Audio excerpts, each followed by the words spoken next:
بسم اللہ الرحمن الرحیم۔ السلام علیکم ورحمۃ اللہ وبرکاتہ۔ امید کرتی ہوں آپ سب ایمان اور صحت کی بہترین حالت میں ہوں گے۔ اللہ پاک سب کو ایمان اور صحت کی بہترین حالت میں رکھے۔ آج میں آپ کے سامنے پریشانیوں سے نجات کے لیے ایک نبوی علاج، نبوی وظیفہ لے کر حاضر ہوئی ہوں۔ حضرت جعفر صادق رحمۃ اللہ علیہ ایک مرتبہ مدینہ منورہ تشریف لائے تو لوگ ان سے علمی استفادہ کے لیے آئے۔ آپ نے لوگوں سے کہا، مجھے تعجب ہے 4 قسم کے آدمیوں پر جو 4 باتوں سے غافل ہیں۔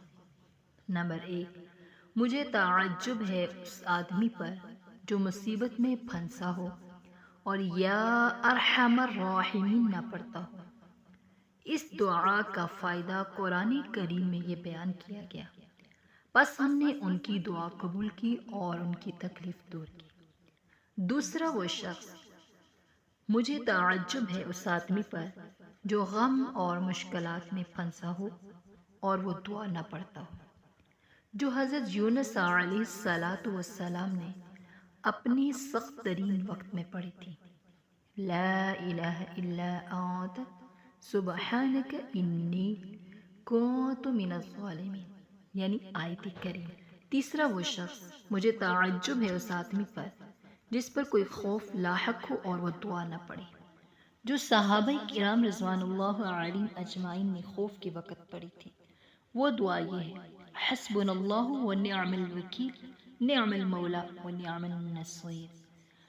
چوتھا، وہ شخص، مجھے تعجب ہے اس شخص پر جو دشمنوں یعنی حاسدین کے مکر و فریب میں پھنسا ہوا ہو اور وہ دعا نہ پڑھے، جو فرعون کے خاندان کے ایک فرد نے پڑھی تھی۔